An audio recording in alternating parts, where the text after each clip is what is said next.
Welcome back, my beautiful people, to This Week in Review. Today, I am not going to answer a specific question, but since I am on a 7-day Alaska cruise on Royal Caribbean's Ovation of the Sea, and during our boarding process yesterday, when we were boarding the ship, I saw that security was confiscating a lot of items. So instead of answering a question, I'm going to give you a list of items that you may or may not know are banned on cruise ships. So, and I'm going to give you one item that was currently banned or just banned by Royal Caribbean. And let me just get to my list.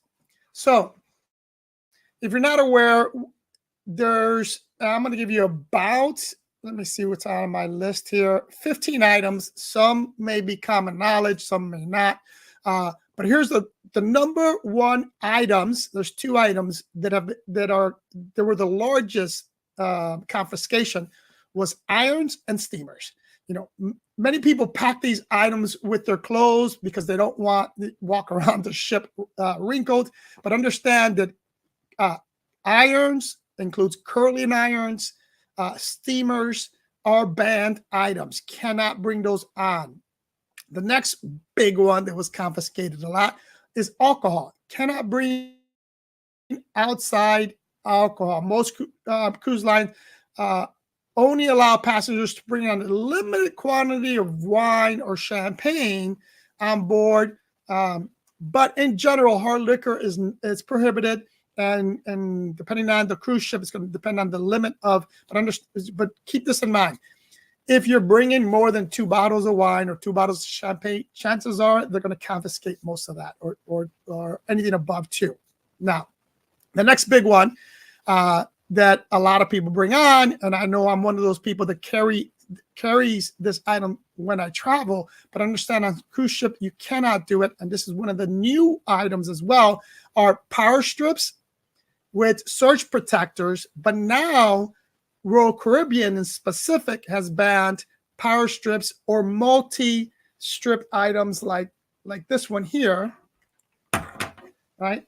Even though this is does not have a surge protector on it, it is still a banned item. I was able to get it on because it was banned as of a week ago, and Royal Caribbean didn't have an opportunity to let everyone know, but they provided us information as to going forward, it's going to be an item that's banned. Next item on the list is going to be candles or incense. Can't have that. Next are sharp objects like scissors and knives. Now, there's a lot of people, especially if you're going on a Caribbean cruise, who will bring on their snorkel gear or diving gear with them. And part of, or a lot of divers like to dive with a knife. Can't bring that on board. It is going to be prohibited. Next is a big one. And I didn't know this as well. And luckily I didn't bring mine, but oftentimes when I travel, I do carry or bring a drone. Cannot bring a drone on a cruise ship. They don't allow it. Next item is any CBD product or marijuana product, regardless of the THC content. Can't bring it on. If they catch you with it, they're going to confiscate that. Next is another electronic item. Can bring on any heating devices such as coffee makers, hot plates, or tea kettles. Now, a lot of Europeans like to carry their tea kettles. Understand, can't have that on a cruise ship. Now, cruise ships will provide that. So, for example, Royal Caribbean and their sister ships, if you request it, they will give you a tea kettle for your cabin, but you can't bring yours on. Next one is going to be any type of music instrument, and I'm going to put that in quotation because you can, if you prearrange or get permission before coming on board with the instrument. But understand that if it's a large instrument, and depending on the instrument, most likely they're going to deny the request. Now, obviously, if you're going to be part of the crew and entertainment, obviously you can bring that on. But as a passenger, you're not going to be able to bring on a musical instrument unless you get prior approval. And again, depending on the instrument. Um, next, a big one that I didn't know this either is sporting equipment. So, for example, any hockey stick, any surfboard, any baseball bat. Just to give you an idea, some of the sport equipment that they will not allow on board. So with this as well, if you are going to, or you're an enthusiast golfer, or you're going in a specific area, make sure that you get pre-approval and confirm with the cruise line if it's okay for you to carry whatever sporting equipment you're talking about. But I can tell you that large sporting equipments, again, like hockey sticks and bats, they will not allow it. Next, and this is on the list, the Royal Caribbean list. So apparently some people try to bring this on. It's not allowed, which are bicycles and electric scooters. They won't allow. Now, if you have a disability and you're one of those, have a need for one of those electric scooters that you see people riding around, you have to coordinate that with the cruise line. Cruise line most likely will supply that for you, won't allow you to bring yours. And then the last one I'm going to talk about are non-compliant electronics. It doesn't necessarily tell me what that is, so I can't really expand on what that is. But any device that are not compatible with ship's the electrical system will not be allowed. Again, doesn't give me a item here as to what is not compatible, but they listed as non-compliant. Anyway, hopefully that was useful. Let's get right into. Let me share my screen so I can get into this past week's numbers.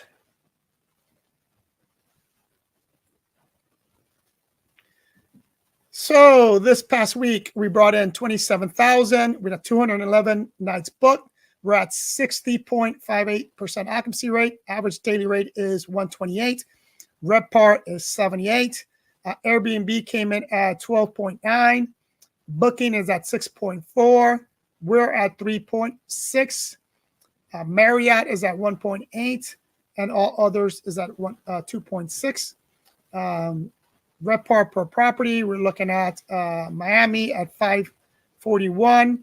Oakland Park is at 214. Excuse me, Jupiter is at 155. Miami Art Deco 145, and all others at 72.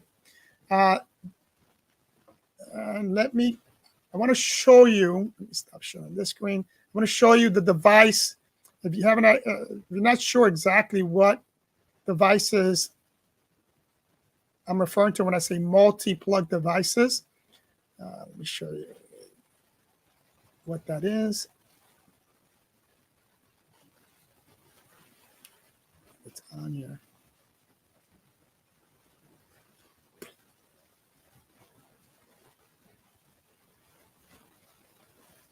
Yeah.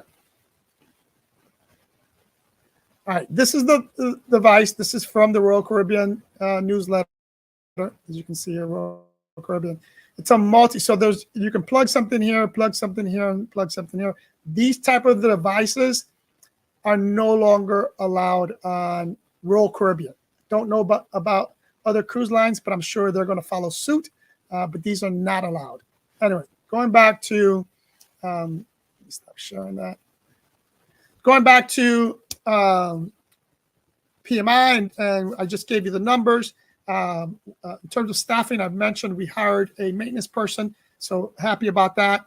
Our projects, as I mentioned, what the current projects that we have going on is the partnership, not necessarily the partnership yet because we haven't had a formal agreement, but I am making a big push to bring on Timbercraft. We are going to partner on a podcast that's going to be coming on. We're going to be promoting some of their tiny homes. But when I mean partnership, I mean in terms of building out some of these Cottage, the Highland Cottage Resort. That's in play. We're working on that. If you follow my Instagram, you saw that I placed or we promoted some of their tiny homes, and specifically Highland Cottages in Gunterville, Alabama. I'm excited about this project. We're going to be putting these tiny homes and creating a couples resort on my Georgia property. I'm in the market of buying land, and I'm looking at Tennessee, North Carolina, South Carolina, Virginia. So if you're a realtor in that area and you have a lot that we can put these cottages on, I'm looking for somewhere around 5 acres, more or less, up to 10 acres. But here's my criteria for that. It has to be close to, or that lot has to be close to like a town or an area where my guests would, either a short car ride or even by bike can go to restaurants, grocery store, etc. Because our cottages will not have a kitchen, and they're not really meant for longer stays. So there's got to be something outside of the cottages or the resort for my guests. So, and here's why that's important, right?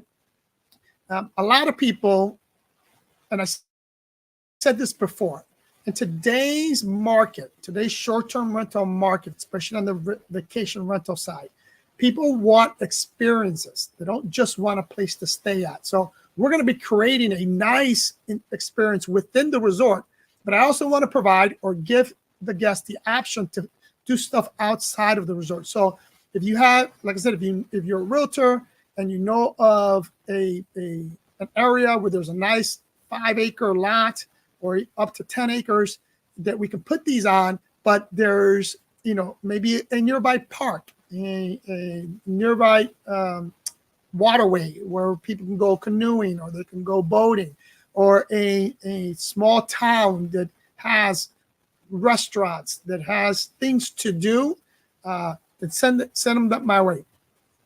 What else do I need to cover on this weekend review? It's been extremely busy week for me. Just came back when we flew into Seattle, so we spent a few days in Seattle before getting on the boat.